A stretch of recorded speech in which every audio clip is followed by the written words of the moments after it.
At family party, stepmom tells everyone I agreed to gift her daughters my inheritance and waits for my reaction.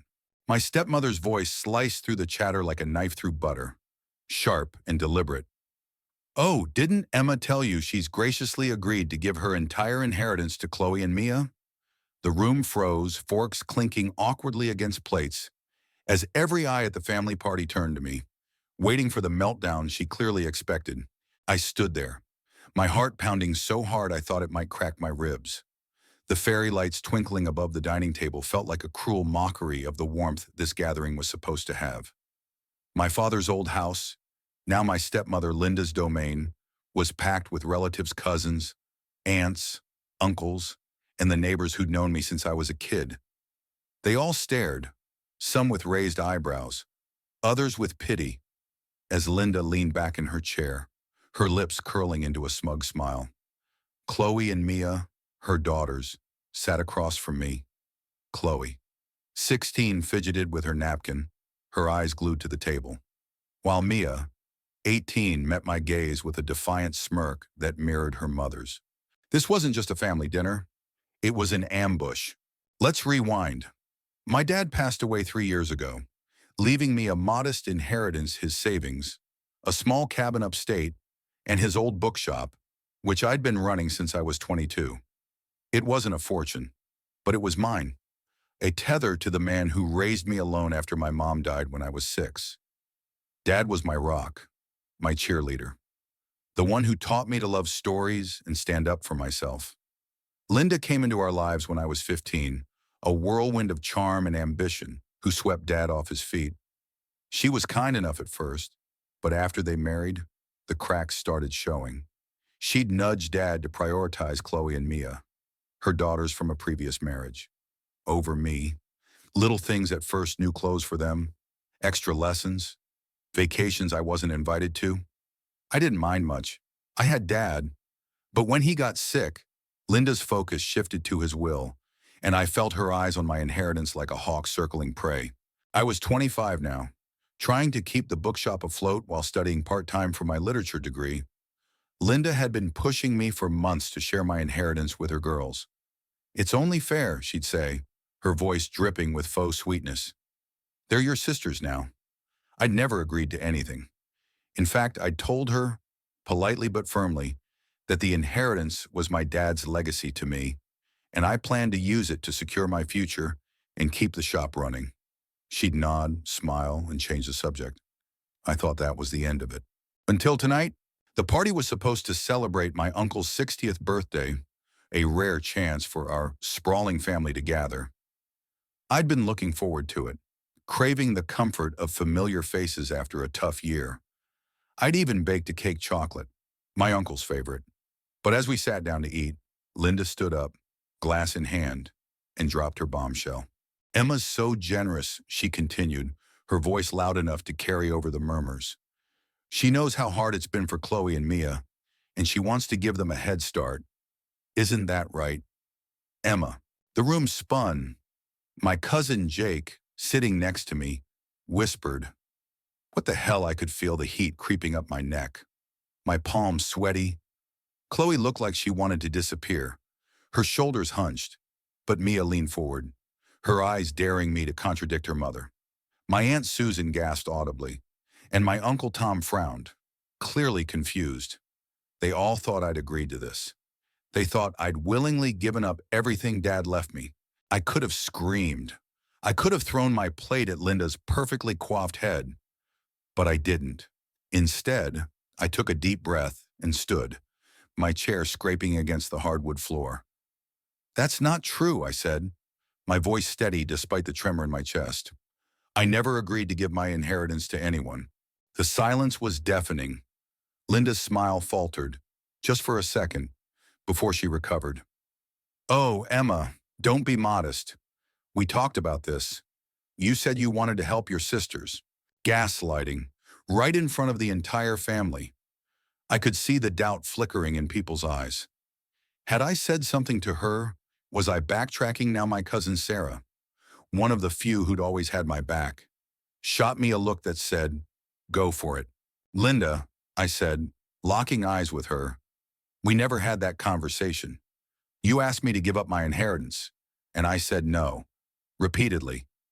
I turned to the table, addressing everyone.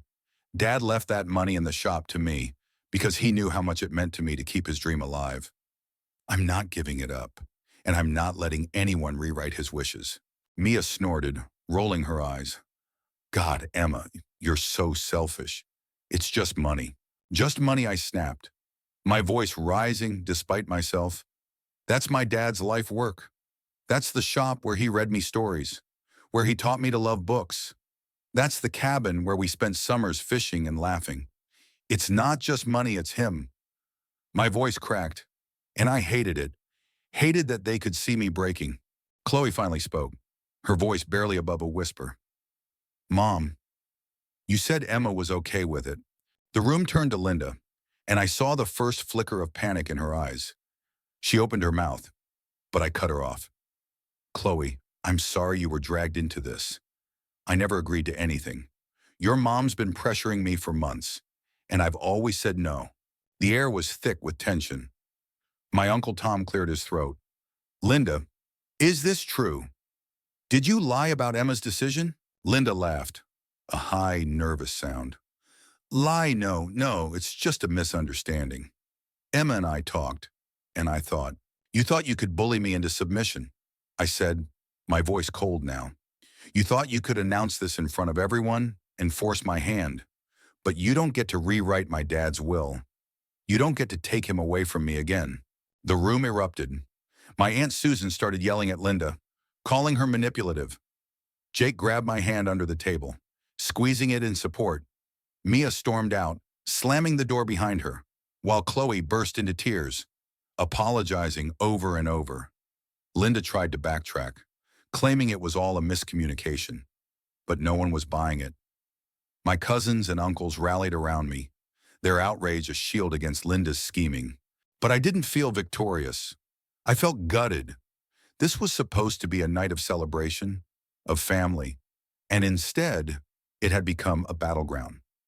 I excused myself and stepped outside, the cool night air a relief against my burning cheeks.